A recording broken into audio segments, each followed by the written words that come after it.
The auction listing said decommissioned agricultural research station, and the price said someone wants this gone. Frank Holloway had learned to read between lines. 30 years as a military sniper taught him that the things people don't say matter more than the things they do. He was 58 years old. His hands still didn't shake. His eyes still caught movement at distances that made younger men squint. But the faces came every night now. Every target. Every squeeze of the trigger. He needed silence. He needed land where no one would find him. The Montana property gave him both. 80 acres of wheat fields surrounded a cluster of concrete buildings. The realtor called them storage facilities. Frank called them bunkers. He had seen enough military construction to recognize blast-resistant walls. When he touched them, he paid cash. No questions asked.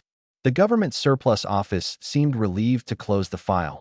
His nearest neighbor was a widow named Dorothy Webb. She lived 3 miles down the dirt road in a farmhouse older than both of them combined. On his second day, she drove over with a casserole and a warning. Strange lights used to come from that place, she said. Her eyes were sharp despite her age. Government trucks at all hours. Then 5 years ago, everything just stopped. They packed up overnight and left. Frank thanked her for the casserole and said nothing else. The surface buildings were empty, stripped clean.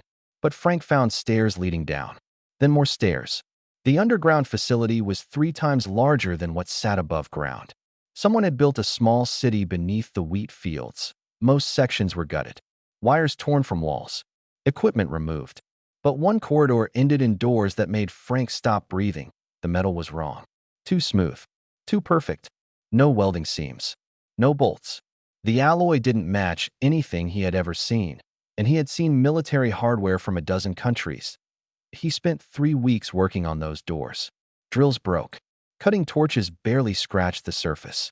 Finally, he found a panel hidden behind a false wall. When he pressed it, the door slid open without a sound. The room beyond was untouched. Curved consoles lined the walls. They had no visible screens, no buttons, no keyboards. Tanks filled with thick blue fluid stood in rows. And everywhere, stacked on shelves that reached the ceiling, were thousands of small crystalline objects. They looked like honeycomb made from glass. Frank picked one up. It was warm, alive somehow. Humming at a frequency he felt more than heard. One console still had power. A faint glow pulsed beneath its surface. Frank approached it slowly, the way he approached everything. Patient, careful, ready. When his fingers touched the smooth surface, light exploded upward. Symbols floated in the air, a language he didn't recognize. But as he watched, the symbols shifted, changed, twisted into letters. English letters, broken at first. Fragments of words. Then clearer. The system was learning from him, reading him somehow. Adapting. A menu appeared. File categories. Dates spanning decades. And one folder highlighted brighter than the others. Subjects. Frank opened it. The first entry was dated March 1947. A name. A photograph. A human face. Young man, maybe 20. The file detailed his capture, his transport, his arrival at this facility. Then came the experiments. Pain tolerance tests. Regeneration studies. Psychological stress evaluations. The notes were clinical, cold, scientific. They described the young man the way a mechanic might describe an engine that he died after 6 months. The file noted it as subject failure and moved on. Frank read more. He read until his eyes burned and his hands trembled for the first time in decades. The files went back 70 years. Different names, different faces, all human. Prisoners, homeless people, patients from hospitals who vanished without explanation. The forgotten. The expendable. 847 subjects in total. The facility belonged to a species that called themselves the Dravani. They came to Earth in 1947. They made deals with certain human governments. Technology in exchange for access. Access to what they called Category 12 deathworld biological samples. Humans. They wanted humans, not for invasion, not for war, for research. They wanted to understand why humans could survive things that killed other species. Why humans kept fighting after wounds that should have ended them. Why humans refused to die. Frank closed the files. He sat in the alien darkness and breathed slow and steady. The same breathing he used when lying in wait for a target. The same calm that kept him alive through 3 wars. Then he opened another folder. The final entries. Dated 5 years ago. The project termination report. Containment protocols compromised. Subject 831 escaped. Deathworld asset demonstrated capabilities beyond projected parameters. Threat assessment, extreme. Recommend full withdrawal from Terra facility. Discontinue all human research pending review. Subject 831. Frank searched the database. A photograph appeared. A little girl. 7 years old when they took her. Brown hair. Brown eyes. A school picture, probably stolen from records somewhere. Her name was Alice Morrow. Frank stared at that photograph for a long time. She would be 12 now. If she survived. If whatever they did to her didn't kill her eventually. The Dravani had run from a 7-year-old girl. Frank Holloway had come to Montana to escape his ghosts. Instead, he found new ones. 847 faces now joined the others in his memory. 847 reasons to stay awake. And one name that demanded answers that he copied every file onto a device he barely understood. Then he sealed the room behind him and walked back up the stairs into the Montana sunlight. Somewhere out there, a little girl had survived something no human should have survived. And she was still running. Frank decided he was done running himself. 3 Dravani researchers died in Berlin, Sao Paulo, and Singapore over 4 years. Local police ruled each death accidental. A fall from a balcony. A gas leak. A car that somehow lost its brakes on a mountain road. Frank found the pattern buried in news archives. Each victim worked for companies that didn't exist. Each company traced back to the same shell corporation. Each shell corporation connected to the Montana facility. Someone was hunting the hunters. Frank spent 2 months learning the alien systems. His patience served him well. 30 years of lying motionless for hours, waiting for a single perfect shot, had trained him for exactly this kind of work. He learned to read the Dravani symbols. He learned to navigate their files. He learned things no human was meant to know. The experiments were worse than he first understood. The Dravani weren't cruel by nature. That was the terrible part. They simply didn't see humans as people. To them, Earth was a garden of interesting specimens. Category 12 death worlds were rare across the galaxy. Planets where life evolved under constant threat, where species developed in violence and scarcity, where survivors were shaped by millions of years of struggle. Most intelligent species came from gentle worlds. Stable climates, abundant food, gradual evolution. Humans came from a planet that tried to kill them every single day. The Dravani wanted to understand it. They wanted to know why human bodies healed so fast, why human minds could endure trauma that broke other species, why humans kept fighting long after logic said they should stop. So they tested. They broke bones and watched them mend. They induced pain and measured responses. They pushed subjects to psychological limits and recorded everything with scientific fascination. Their notes described humans the way humans might describe lab rats. Interesting, resilient, surprisingly adaptable. Frank read every file, every name, every face. He memorized the collaborators too. The human officials who signed agreements. The doctors who selected subjects. The bureaucrats who erased records. A network of betrayal stretching back 70 years. Then he started searching for Alice Morrow. The trail was faint. A runaway girl wasn't news. Thousands of children vanished every year. But Alice left traces. A security camera in Denver caught a girl matching her description breaking into a pharmaceutical warehouse. A witness in Seattle reported a child walking away from a car accident that should have been fatal. A coroner in Phoenix noted that a body matching her age showed wounds that had healed impossibly fast before death by other means. She was alive. She was moving. And she was getting stronger. The last Dravani researcher died in Austin 3 months before Frank bought the facility. His car exploded on a quiet highway. Police found no mechanical failure. No bomb residue. Nothing except a vehicle that simply stopped existing. Frank recognized the work. Clean. Patient. Thorough. Whoever killed that researcher had watched him for weeks first. Learned his patterns.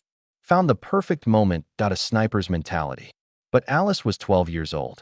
Then Frank's searches triggered something that he was careful. He used encrypted connections. He routed through servers across 6 countries. But the Dravani had been monitoring Earth since their withdrawal. They noticed when someone accessed their abandoned facilities database. They noticed when that someone started pulling files about their research. Their researchers. They're dead. A ship entered Earth orbit on a Tuesday afternoon. Frank didn't know it yet. But they knew about him. Three Dravani agents landed 2 days later. They were trained for exactly this kind of work. Extraction, elimination, silence. They had handled security breaches on 100 worlds. Earth was a backwater. One aging human with stolen files posed no real threat. They found Frank's property.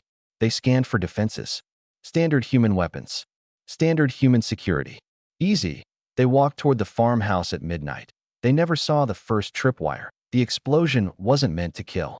It was meant to reveal. Meant to show Frank exactly where they were, exactly how they moved, exactly what direction they ran. He had been waiting for 3 days. He knew they would come. The files told him enough about Dravani protocol to predict their response. They valued secrecy above everything. They would send cleaners before investigators. Frank fired from 800 meters. The first shot took the lead agent through what his research suggested was equivalent to a heart. The second shot hit the agent on the left before the first body fell. The third agent dove for cover. Frank let him reach it. He needed one alive. The surviving Dravani was tall and gray-skinned with 4 arms and eyes that reflected moonlight like mirrors. He was faster than any human. Stronger. His species had conquered star systems. But he was hurt and bleeding and trapped on a death world against a predator who had spent his entire life learning how to kill. The interrogation lasted until dawn. The Dravani talked because Frank understood pain. He understood it from both sides. He knew exactly how much pressure to apply, how long to wait, when to stop, and when to continue. The answers changed everything. Alice Morrow didn't just escape. The experiments changed her. The Dravani were trying to isolate the human survival factor, the genetic code that made humans endure. They succeeded too well. They created something that adapted, something that healed from anything, something that learned from every wound. Alice was coming back, not for revenge against humans. She blamed the Dravani. She blamed the facility. She wanted to destroy every trace of their presence on Earth. Every file, every collaborator, every piece of evidence, including the evidence Frank now possessed that he buried the Dravani agent behind the wheat field. Dorothy Webb called the next morning to ask if he'd heard strange noises in the night. Coyotes, Frank said. She didn't believe him. But she didn't ask again. Frank packed a bag and headed for Chicago. The latest sighting put Alice there 2 weeks ago. He had the files she wanted to destroy. He had answers she needed to hear. And maybe, if he found her in time, he could stop her from becoming the weapon the Dravani accidentally created. She almost killed him before he finished saying her name. Frank tracked Alice to an abandoned warehouse on Chicago's south side. The building had been empty for years. Perfect hiding spot for someone who didn't want to be found. He approached at noon because predators expect threats at night.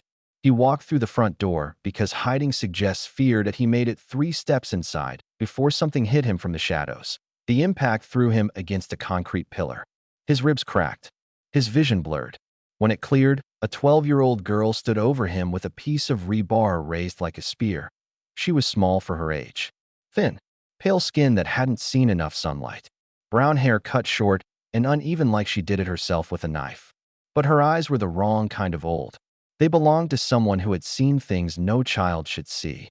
"I know who you are," she said. Her voice was flat, controlled. "You access the files. You're one of them."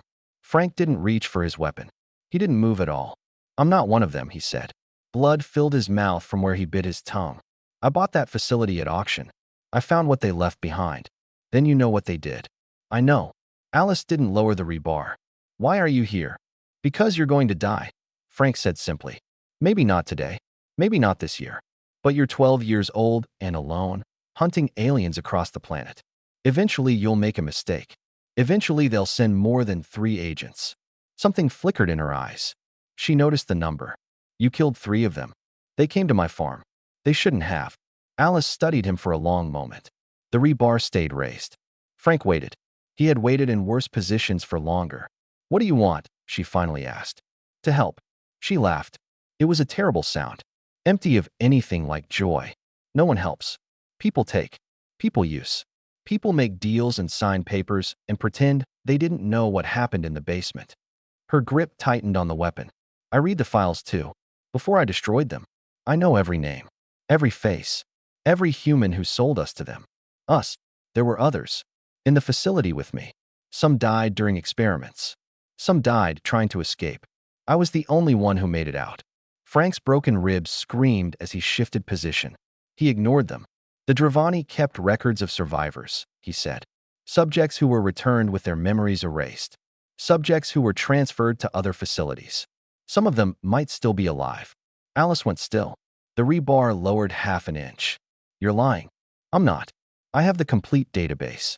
847 subjects over 70 years.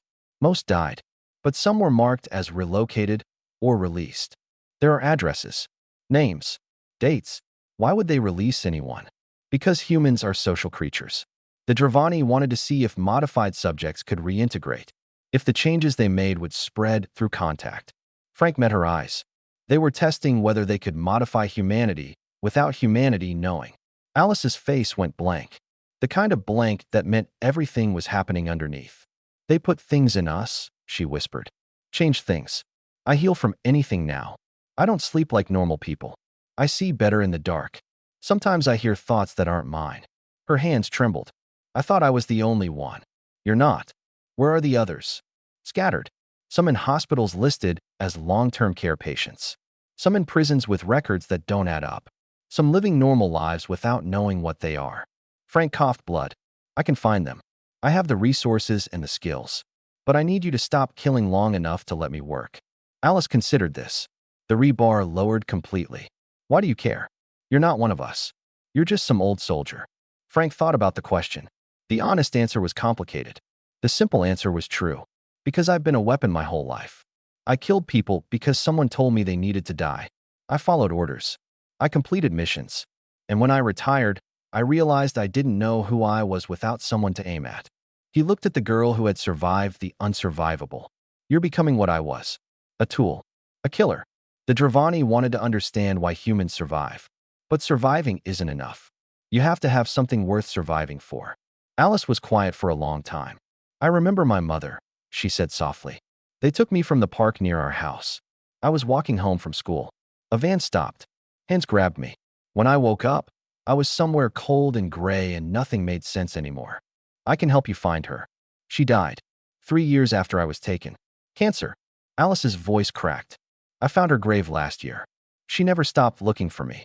She put up posters until she couldn't stand anymore. Frank said nothing. Some wounds had no words. I'll stop killing, Alice said finally.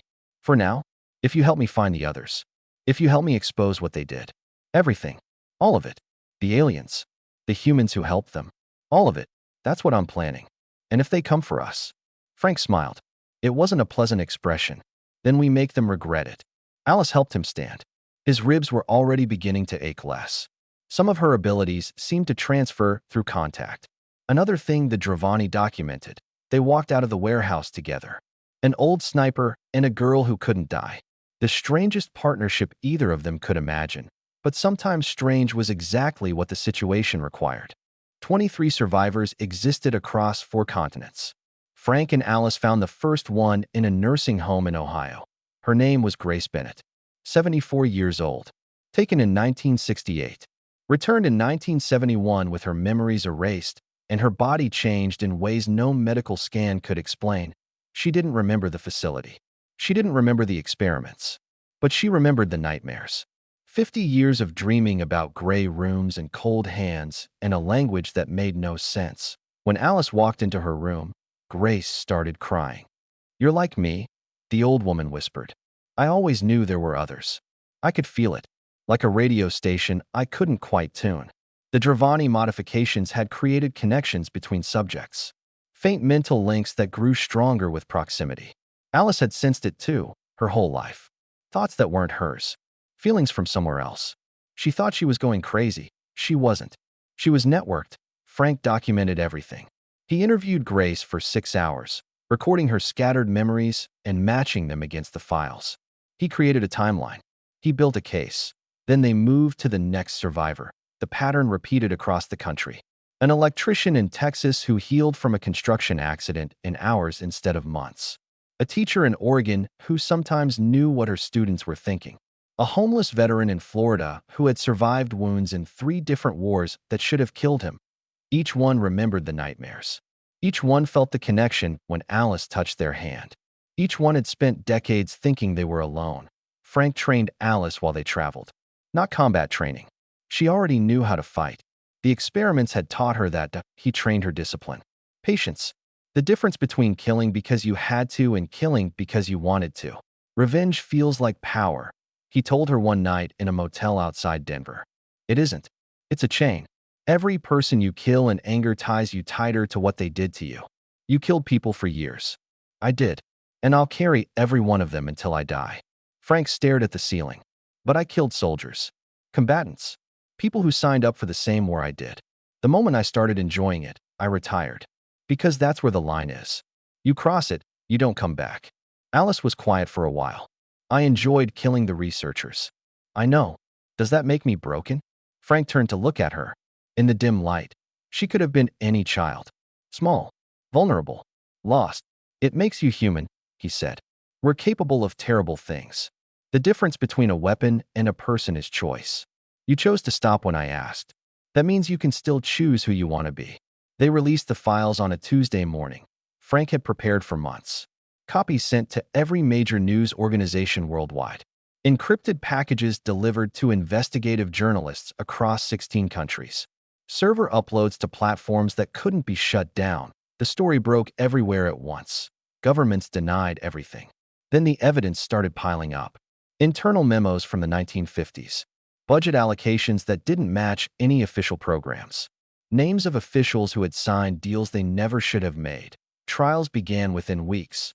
But the Dravani didn't wait for human justice. The Galactic Concord had strict rules about interfering with developing species. The experiments on Earth violated 17 different treaties. If the evidence reached Concord authorities, the Dravani government would face sanctions that could destroy their civilization. They decided to eliminate the evidence. Frank detected the ship entering atmosphere 3 days after the story went public. His Dravani equipment had taught him to read their signals. 12 agents this time. A full tactical team equipped for hostile planetary operations that he called Dorothy Webb. I need a favor, he said. Some people are coming to my farm. Bad people. I could use some help. Dorothy was silent for a moment. How many people? A dozen. Maybe more. I'll make some calls. Frank smiled. He had learned something about rural communities during his months in Montana. They didn't ask questions when a neighbor needed help. They just showed up. Alice helped him prepare the facility. She moved faster than any human should. She saw in darkness like it was daylight. The Dravani had created her to survive anything. They were about to learn that survival and surrender were different things. The tactical team landed at midnight. They approached in formation, using technology that made them invisible to human sensors. They expected an old man and a child. They expected easy targets. They found a killing field. Frank had spent his life studying how to end lives from impossible distances. Every tree, every hill, every shadow on his property was mapped. Every angle calculated. Every approach covered. The Dravani had superior technology. Superior numbers. Superior training. But they had never fought a deathworlder on his own ground. The first Dravani died without knowing what hit him. Frank's rifle spoke once from a position he had prepared 3 weeks earlier. The alien dropped, and the remaining 11 scattered into defensive positions.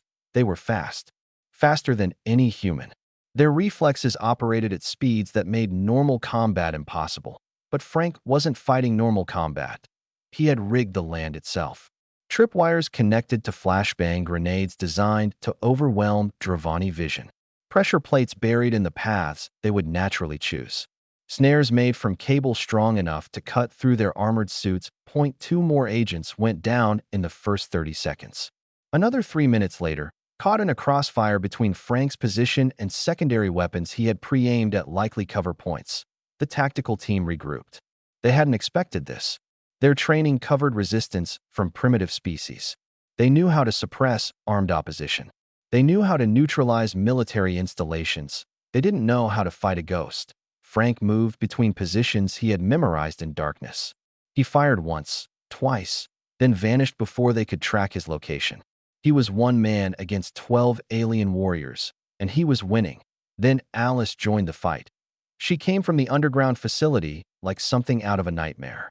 Small, silent, unstoppable. The Dravani had created her to survive. They hadn't considered what that meant in combat. She moved through their formation like smoke. Bullets hit her, and she kept moving. Energy weapons burned her skin, and it healed before she finished her strike. She fought with animal ferocity and machine precision combined. The tactical team's commander made the call to retreat. They had lost 8 of 12. The mission was compromised. Survival took priority. That's when Dorothy Webb's truck came over the hill. 4 pickups followed it. 14 people in total. Veterans from 3 different wars. Farmers who had worked this land their whole lives. An old widow with a shotgun older than some countries. They didn't know about aliens. They saw the fires. They heard the gunshots. Their neighbor called and said he needed help. So they came. The remaining Dravani found themselves surrounded. Superior technology meant nothing when enemies approached from every direction. Superior training meant nothing when farmers who had hunted these fields for generations knew every tree and stone by heart. The fight ended at dawn. 12 alien warriors sent to eliminate evidence. None survived. Dorothy Webb walked through the wreckage with her shotgun resting on her shoulder. "You're going to explain this eventually," she said to Frank. "I am." "Good." She looked at Alice, standing among alien bodies with wounds already closing. "The girl needs breakfast. So do you." "I brought eggs." They ate in the farmhouse kitchen while the sun rose. Frank told Dorothy everything. The files. The experiments. The 70 years of stolen people. She listened without interruption. "I knew something was wrong with that place," she said when he finished. "Lights in the sky. Trucks at all hours. Neighbors who disappeared, and everyone pretended not to notice. You could have told someone. Who would believe me? Strange lights in government trucks and missing people. They'd call me a crazy old woman." Dorothy poured more coffee. "Besides, I was afraid. We all were. That's how they got away with it for so long." The other survivors began arriving over the next week. Grace Bennett from Ohio. The electrician from Texas. The teacher from Oregon. 23 people connected by experiments they barely remembered, drawn together by bonds the Dravani created by accident. They gathered at Frank's farm because there was nowhere else to go. The world was reeling from revelations that changed everything anyone believed about history. Governments were falling. Arrests were happening daily. The conspiracy was unraveling faster than anyone could control, and the Galactic Concorde was watching. A diplomatic vessel entered Earth orbit on the 7th day. Not Dravani. Something else. A species that served as neutral observers for the Concorde. They requested a representative to address the galactic community. The United Nations argued for weeks about who should speak for humanity. Politicians. Diplomats. Scientists. Everyone had opinions about what Earth's first formal contact should look like. Frank received the message on a Tuesday evening. The Concorde didn't want politicians. They wanted someone who could explain what had happened. Someone who had seen the evidence. Someone who had fought the Dravani and survived. They wanted the man who bought an alien lab and found the files that should have stayed buried. "I'm not a diplomat," Frank told Alice that night. "Neither am I," she said. "But we're what they got."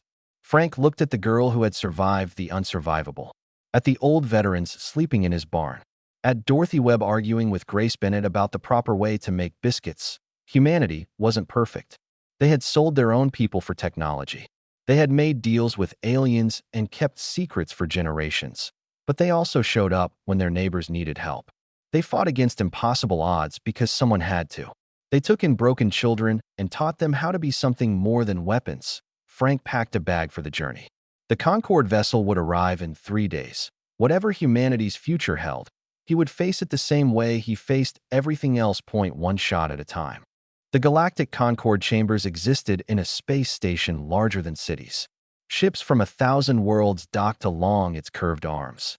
Species that humanity had never imagined walked its corridors, swam its waterways, floated through its atmosphere-controlled sections. Frank stood before the assembly in the same clothes he wore on his farm.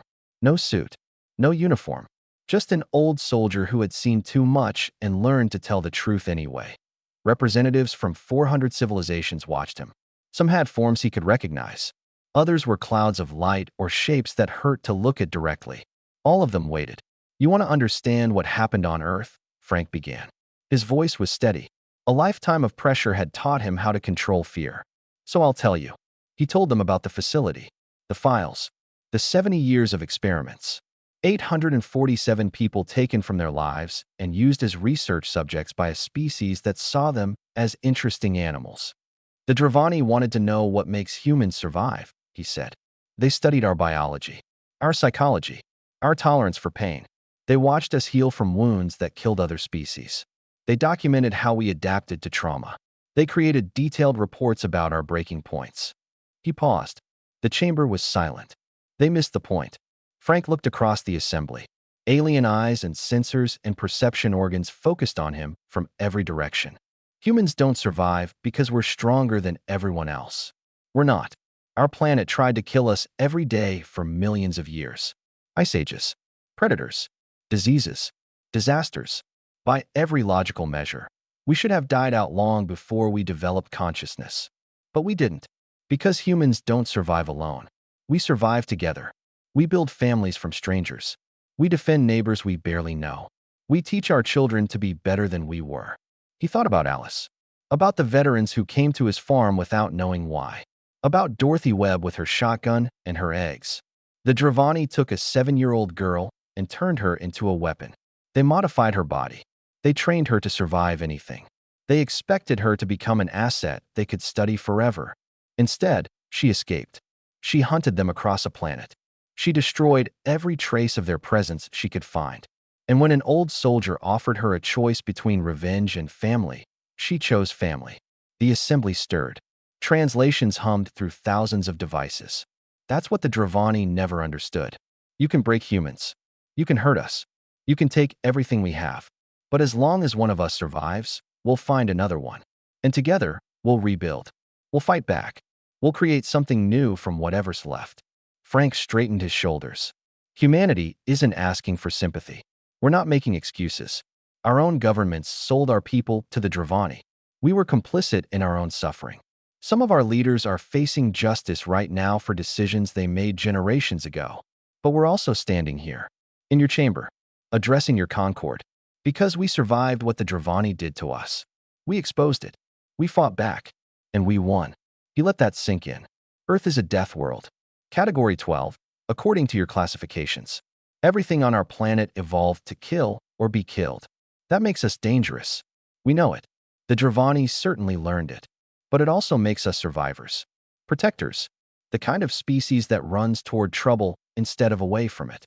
The kind that adopts broken children and turns enemies into neighbors and refuses to give up even when giving up makes more sense. Frank met the gazes of species he couldn't name. The Dravani wanted to know why humans keep fighting when they should stop. Here's your answer. We fight because someone has to. We survive because surrender isn't survival. And we endure because the only thing worse than what we've been through is letting it happen to someone else. The chamber remained silent for a long moment. Then the senior representative, a being made of crystalline structures that chimed when it moved, spoke. The Galactic Concord recognizes Earth's claim against the Dravani Collective. Sanctions will be applied, reparations will be discussed, and humanity will be granted provisional membership in the Concord, effective immediately. The words washed over Frank without much impact. Politics had never been his strength. Additionally, the crystal being continued. The Concord extends its formal apologies for the failures that allowed this to occur. No developing species should suffer such violations. We don't want apologies, Frank said. We want it to never happen again. To anyone. The crystal being chimed what might have been approval. Then we understand each other. Frank returned to Earth 3 days later. The farm looked the same. Wheat fields stretching toward mountains. Concrete buildings hiding secrets that were no longer secret. Alice waited on the porch. Dorothy sat beside her, teaching her how to knit. Some of the other survivors had stayed, building small houses on Frank's land. A community forming from broken pieces. How did it go? Alice asked. We're part of the galaxy now. What does that mean? Frank sat down in the chair Dorothy had saved for him. It means we're not alone anymore. For better or worse. Alice nodded slowly. She was still 12 years old. Still haunted by things she would never fully escape. But her eyes looked different now. Less empty. More hopeful. Is that good? Frank watched the sun set over Montana.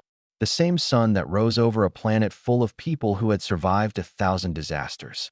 The same sun that would rise tomorrow over whatever came next. Ask me in 50 years, he said. I'll let you know. Dorothy handed him a cup of coffee. Alice went back to her knitting. Somewhere in the galaxy, Species who had never heard of Earth were reading reports about the death world that destroyed a Dravani tactical team with farmers and an old sniper. The files should have stayed buried. The secrets should have stayed hidden. But humans had a habit of finding things that wanted to stay lost, of surviving things that wanted them dead, of building families from wreckage and hope from ashes. The Dravani had wanted to understand why. Now the whole galaxy knew the answer.